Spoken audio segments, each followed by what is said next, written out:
Bom, então a ciência dos fenômenos busca analisar como que se forma para nós, né, o campo de nossa experiência, né, sem que o sujeito ofereça de uma certa forma resistência ao fenômeno estudado e nem se também se desvie dele. Ou seja, o sujeito deve, portanto, orientar-se para e pelo fenômeno, né? A sua consciência seria sempre a consciência de alguma coisa. Então é assim com que a fenomenologia vai se apresentar, né? Ou seja, em resumo, a fenomenologia ela se apresenta como a investigação das experiências conscientes, são fenômenos, isto é, o mundo da vida, né?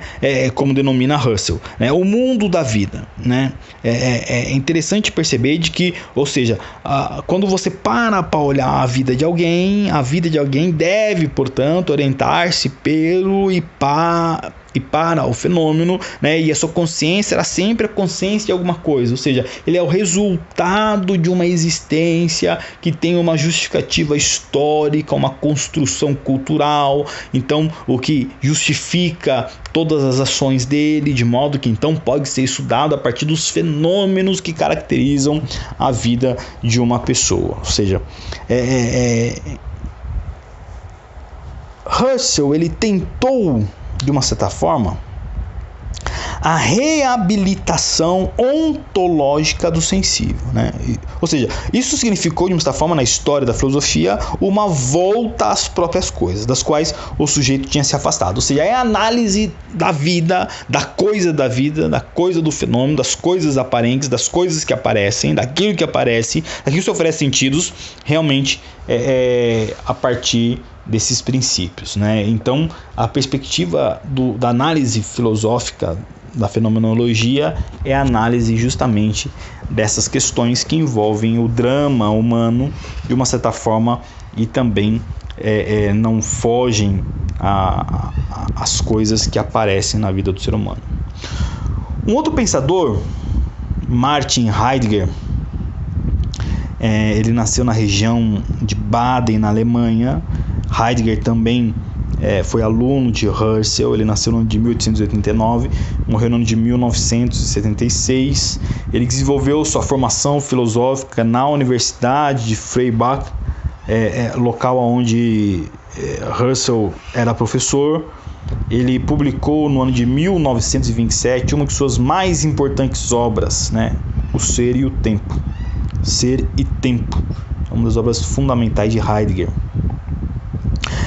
Com a ascensão de Hitler ao poder no ano de 1933, Heidegger ele precisou se afastar do antigo mestre e amigo Russell, justamente em função da origem dele, que era judia, né? E como Russell ele foi perseguido por ser judeu, Heidegger teve que se afastar do seu mentor, né? Não muito tempo depois, porém, ele talvez para tomar consciência das crescentes atrocidades nazistas, ele acabou se demitindo da Universidade de Freiburg, da qual ele então era reitor, e acabou se isolando na sua casa nas montanhas da Floresta Negra, mantendo poucos contatos com outras pessoas até a sua morte, né? Do que se trata a sua obra Ser e Tempo, né? Ou Ente e Ser, como é objeto do nosso estudo agora, que está presente nessa obra Ser e Tempo, né? Ente e Ser, né? O que seria ente e ser, né? Rompendo com toda a tendência dominante da filosofia moderna, que desde Descartes estava voltada para a teoria do conhecimento, Heidegger ele vai retomar a questão da ontologia, né? Ou seja, a investigação do ser. Ontologia é o estudo do ser, né?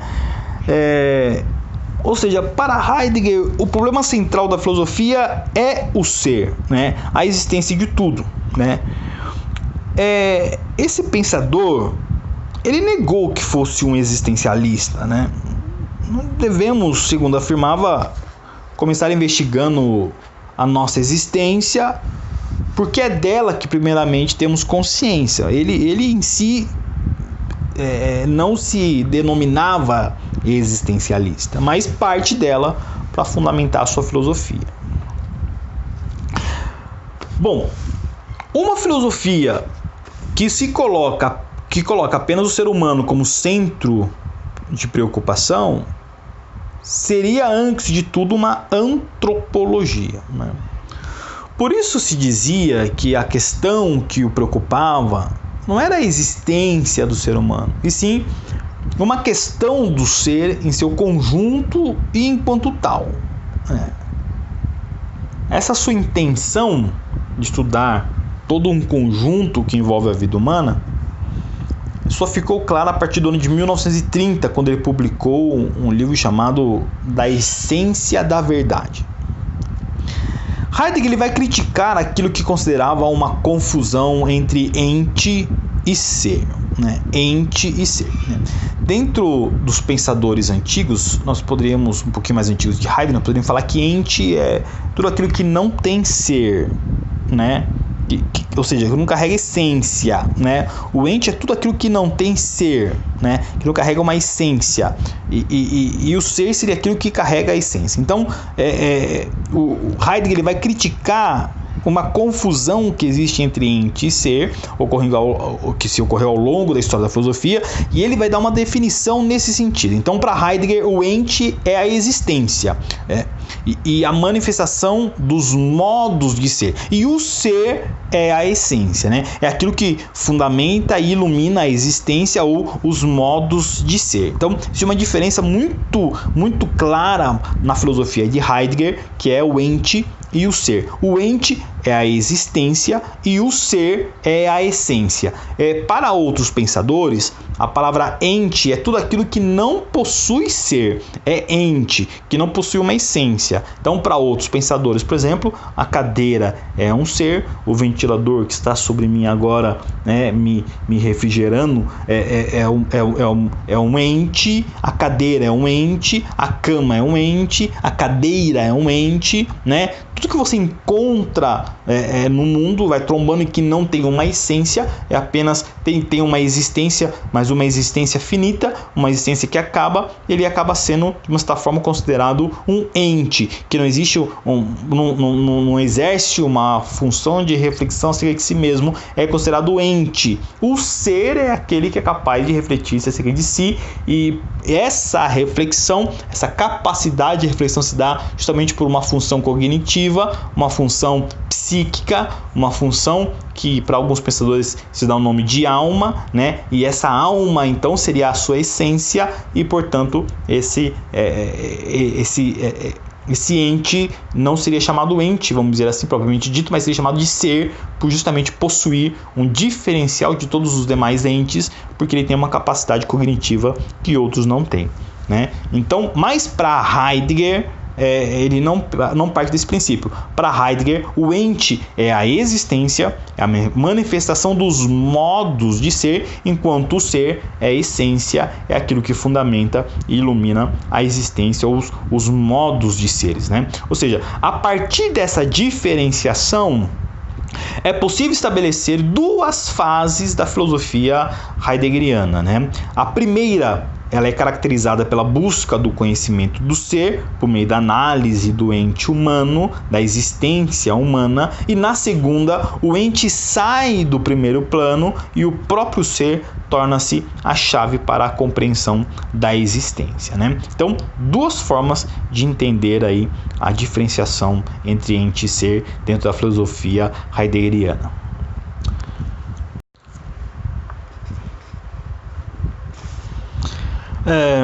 Um dos objetivos básicos da sua obra Ser e Tempo é investigar o sentido do ser. Estamos falando de Heidegger, filósofo alemão, aluno de Husserl, foi também professor na Universidade de Freiburg, na região da Alemanha. Estamos falando sobre a sua principal obra, que é Ser e Tempo, né? E um dos principais objetivos dessa obra é investigar o sentido do ser.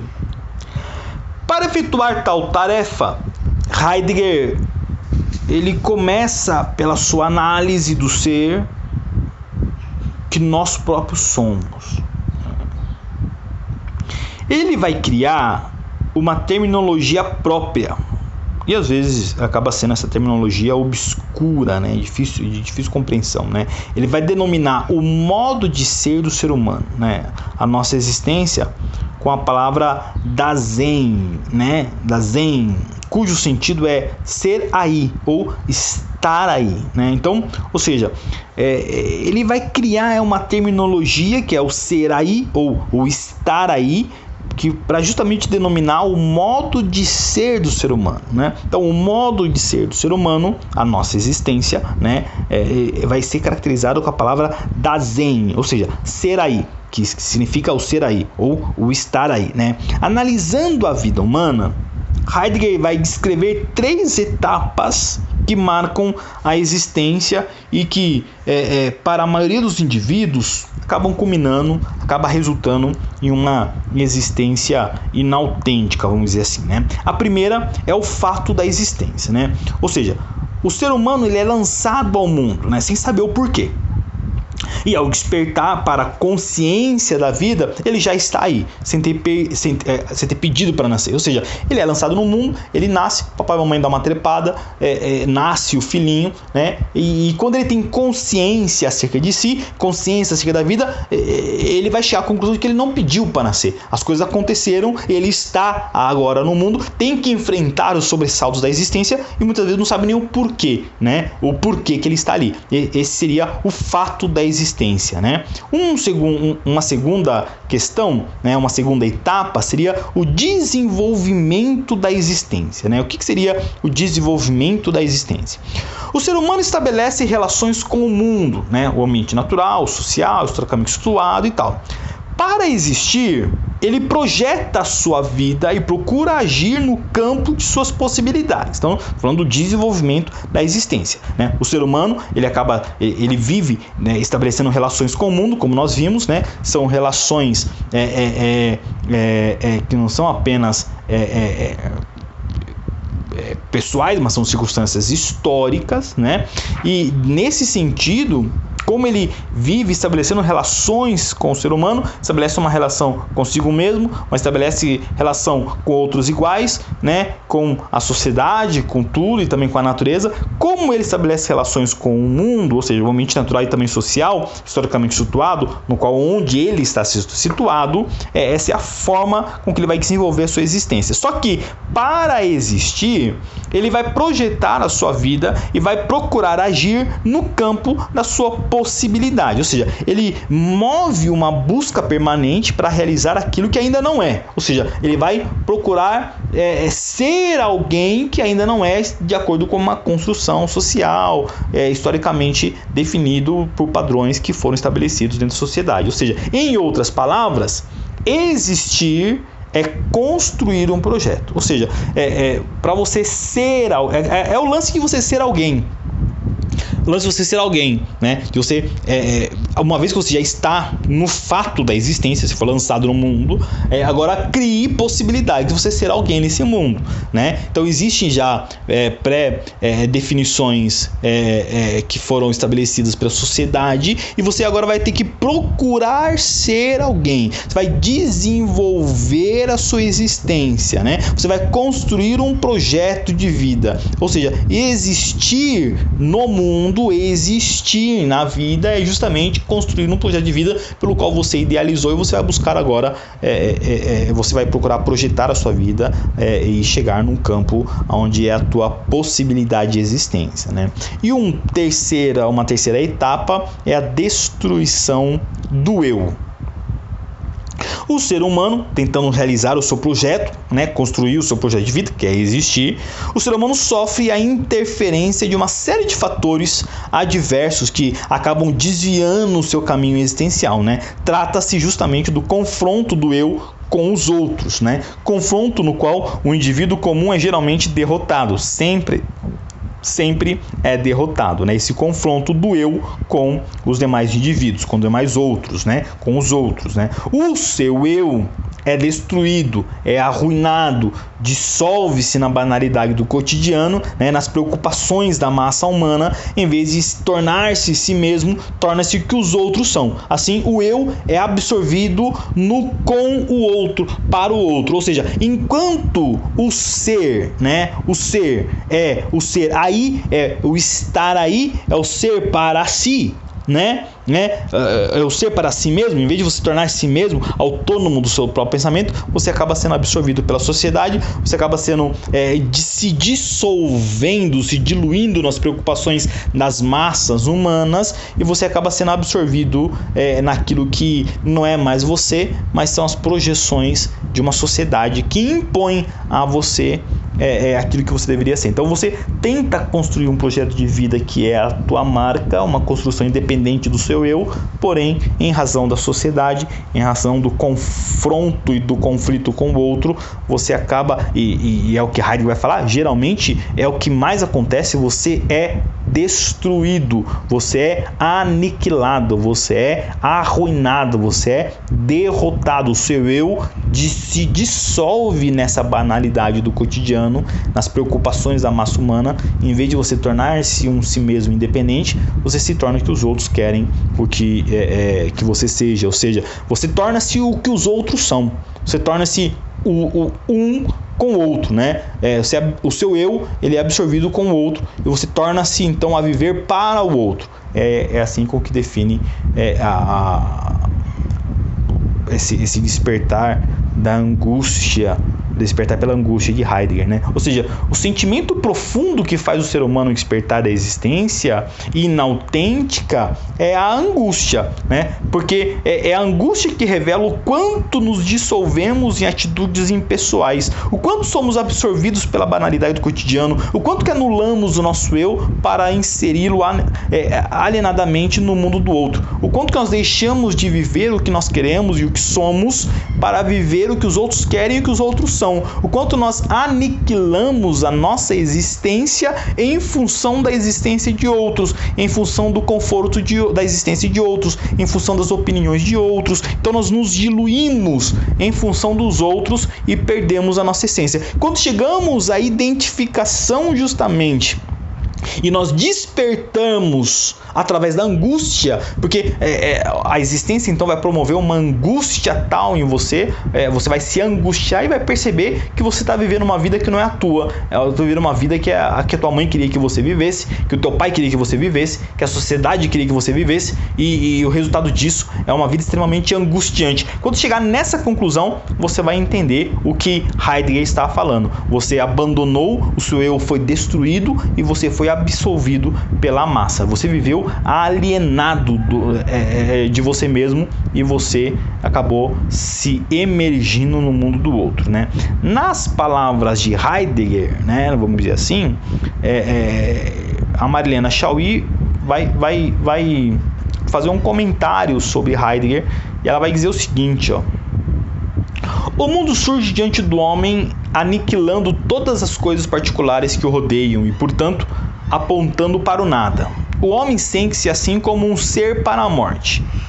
A partir desse estado de angústia, abre-se para o homem, segundo Heidegger, uma alternativa: fugir de novo para o esquecimento de sua dimensão profunda, isto é, o ser, e retornar ao cotidiano, ou superar a própria angústia, manifestando o seu poder de transcendência sobre o mundo e sobre si mesmo. E aqui surge um dos temas-chave de Heidegger: o homem pode transcender, o que significa dizer que o homem está capacitado a atribuir um sentido ao ser, uma vez que naturalmente, né, o que ocorre no desenvolvimento da existência, a destruição do eu, o homem é absorvido por aquilo que a massa, por aquilo que o outro quer que seja. Existe a partir da angústia, o despertar da angústia, a possibilidade do ser humano conseguir, de uma certa forma, transcender essa destruição e transcender também o outro, e conseguir